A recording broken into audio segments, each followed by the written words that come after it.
आज नागोया बसाइको मेरो 5औँ दिन। हिजो अबेर निन्द्रा बजेको अबेर उठाएँ। त्यसपछि म चाहिँ गएँ बाथरुमतिर फ्रेस भएँ। फ्रेस भइसकेपछि अब चाहिँ अलिकता फिजिकल गर्नुपर्छ भनेर म फिजिकल गर्नुतिर लागेँ र रमेश भाइ पनि आएर दाइ म पनि गर्छु भनेर चाहिँ आफ्नो फिजिकलहरू गरेँ। किनकि आज उनीहरू दुइटैको काम थियो, सबैको काम थियो। अब म चाहिँ आज एक्लै। अनि खानासाना खाएँ। खानासाना खाइसकेपछि उनीहरू काममा निस्केँ। म चाहिँ सुतिसकेपछि उठेँ। अब सबै काममा छन्। आज चाहिँ मैले खाना बनाउनुपर्छ भनेर म चाहिँ खाना बनाउनुतिर लागेँ होइन। खानामा दाल भात मैले बनाइसकेको थिएँ।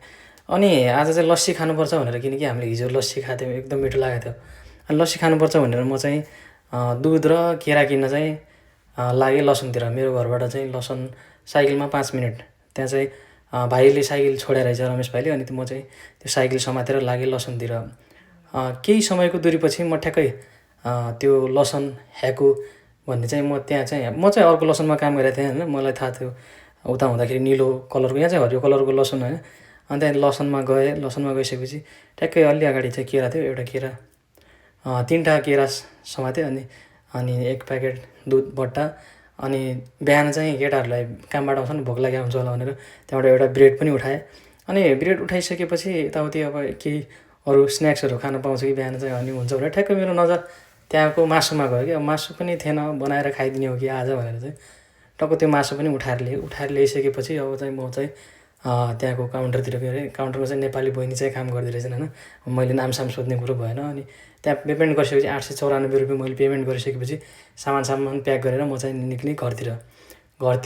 ठ्याक्कै त्यहाँबाट चाहिँ नजिकै म सर्टकट बाटोबाट आएँ। सर्टकट बाटो चाहिँ एकदम छोटो रहेछ क्या। म चाँडै नै घर पुगेँ होइन।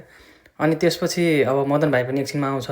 अब खानासाना बनाएर मैले रेडी गरेर राख्नुपर्छ भनेर म चाहिँ मासु, त्यो अघि ल्याएको मासु, त्यसमा चाहिँ आलु मिक्स गरेर बनाउनुपर्छ आज, किनकि थोरै मासु थियो होइन, धेरै पनि थिएन, थोरै मासु थियो। अनि त्यसमा चाहिँ आलु मिक्स गरेर बनाउनुपर्छ भनेर मैले आवश्यक मरमसलाहरू प्याज काटेँ।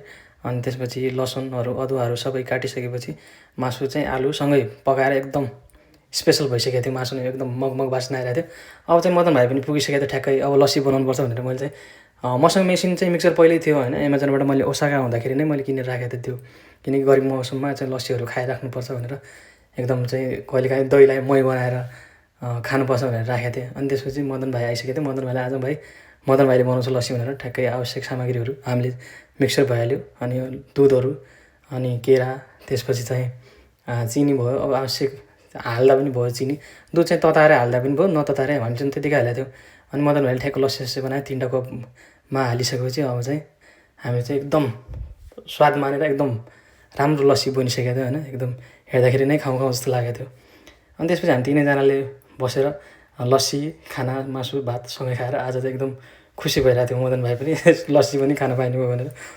Thanks everyone. एकदम रमाइलो भयो आजको भ्लग। कस्तो लाग्यो माया गरिदिनु होला। साथ सपोर्ट हजुरको आवश्यक नै छ। जय देश, जय नेपाल।